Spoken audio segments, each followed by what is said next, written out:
Bonjour to all my French car friends. Welcome to my very next video. Today I want to talk with you about a topic that is actually very important to me and that I wanted to discuss with you guys for a longer time now. Today we are going to talk about why French executive cars mostly fail and why this is a misunderstanding that people get wrong most of the time. Because French executive cars in the end may not be the best selling cars, but they are simply very underrated. You know, I only have experience, or rather most of my experience is with Renault cars, but I'm also a big fan of other French brands like Citroen or Peugeot. But most of the points mentioned in this video will be based on my experience with Renault cars. Maybe I should start and telling you guys why I even started this channel. Well, you know, my whole family only drives Renault cars for generations. A short anecdote to the past.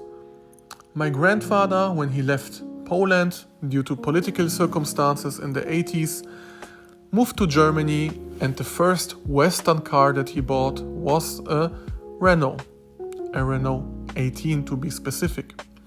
And after that, he never changed the brand and drove Renault, or still drives, because thank God he's still alive, drives Renault till this day. My father also, since he has his driver's license, never ever drove another car than a Renault. Same goes for me. I also have never owned, I've driven more cars of course, but I have never owned another car than a Renault. And also from my mother's side family, everyone is only driving Renault cars. This experience with those cars taught me that those cars are mostly underrated and that people get them wrong. Those cars aren't bad, those cars aren't somehow inferior to other brands. No, that's simply not true. The main issue is due to poor maintenance and also marketing from the brands. I wanted to start this channel to show the world what French cars are capable of, and that they are underrated, and that there are still some friends and fans of those brands, especially Renault, in the internet space. I hope that you guys will listen to me carefully and hear me out why I think that French executive cars especially are very misunderstood and underrated. I don't think that smaller French cars like a Clio, a C2 Citroen or a Peugeot 208 are misunderstood. Those cars sell well and are regarded as good, nice, small cars. The problem with French cars mostly happen when people buy bigger French cars, like mid-size sedans or Grand Tourers. For example, a Peugeot 508 or a Renault Talisman, or back in the days, Peugeot 407 or Renault Laguna or Citroen C5. But those are not the cars that we will focus on. We will focus on real executive cars from those brands, like the infamous Citroen C6 or the very famous Renault Safran, Renault Velsatis, Peugeot 607, etc. My father owned many Renault Velsatis, many Renault Safrans and many Renault 25 in his lifetime. Me myself, I also owned 3 Renault Velsatis and I always like to drive bigger cars. My current cars are a Renault Talisman, I also own a Renault Laguna Coupe and also a Renault Velsatis. So I have, like a comparison between those cars of 3 generations. French cars in general suffer from some problems. And those problems are maintenance made by their owners. Not always, but mostly, owners simply use French cars as a tool to get them from A to B. There isn't the same amount of passion put into those cars that is into a, for example, German car.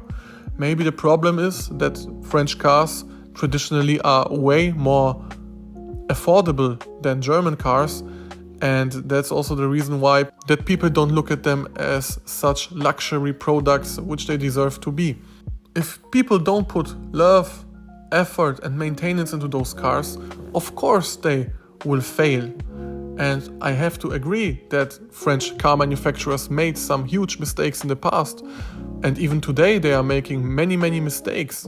Especially, in my opinion, Renault, Peugeot and Citroen. They make huge mistakes. But those mistakes are rather on the marketing than on the product itself. French cars were infamous for electronic problems.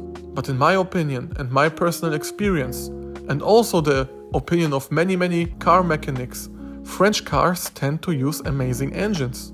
Who doesn't know the infamous HDI engines from Peugeot, indestructible diesel engines, or the great petrol turbo engines from Renault? Renault builds both good engines that are diesel or petrol. It's an undeniable fact that those engines are simply good. They don't cause many problems if you maintain them well. The problems lie on the electronic side of those cars. And this is a huge mistake that French car manufacturers made. But nowadays, electronics are a problem in almost all cars.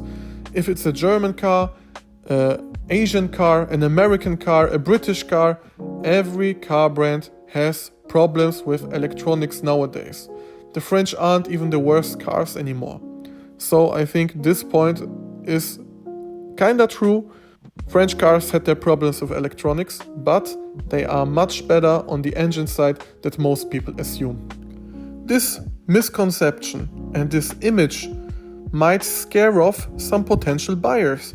People want to buy a huge French car and they have to invest some money to buy a huge car because French cars in an executive class also cost a lot of money.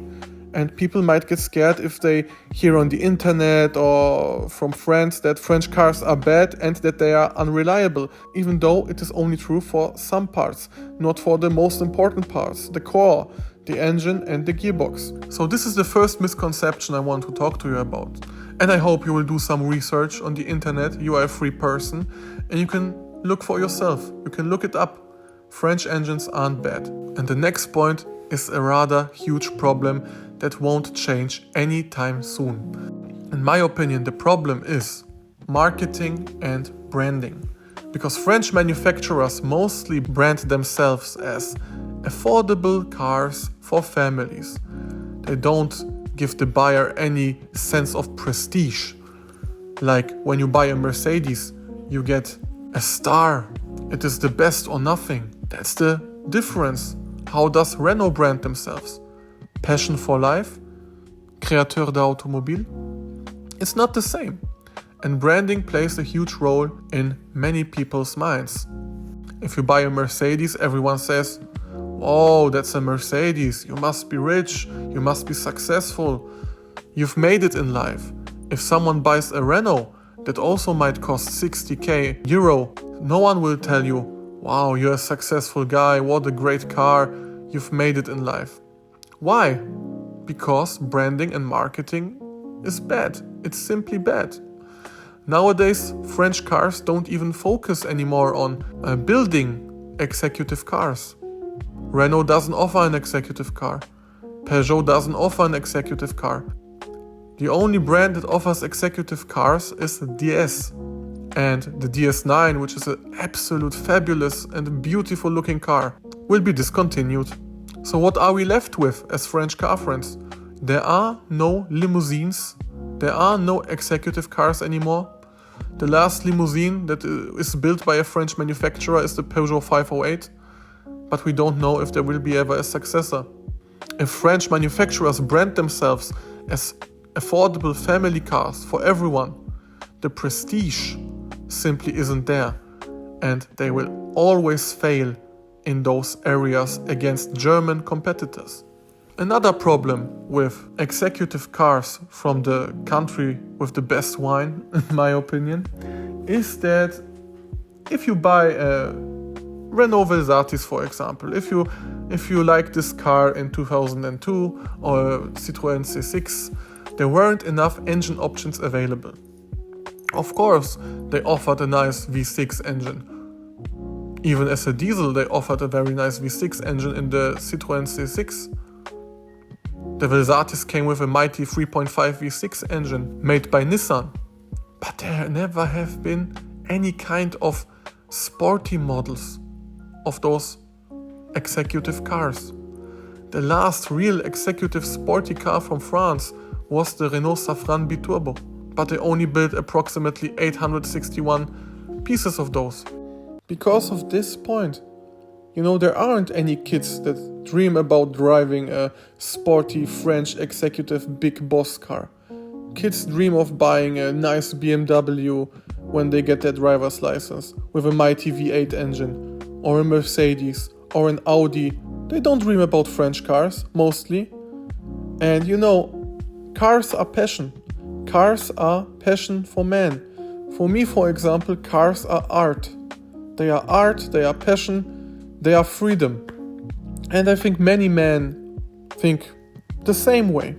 But if you don't dream about something, because it simply is reachable and affordable, and you don't offer someone this dream that you can drive something superior, something amazing, you will always fail.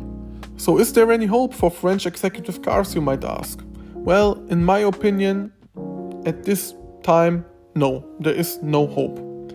French car manufacturers go all in electric, which has its advantages, but it also has its disadvantages. French car brands tend to build cars for the masses, and there is no change in marketing policies at sight. If you love bigger French executive cars, you have to focus on cars from the past. You can get very, very beautiful, amazing, very special, unique and individual cars for a price that is very, very nice. You don't have to spend 20,000-30,000 euros for a used Mercedes or BMW. You can get along quite well with a nice French car. In my opinion, if you like young timers, go for a Renault Safran. If you like it a little bit more modern, go for a Citroen C6. Those cars are amazing and you will be happy with them.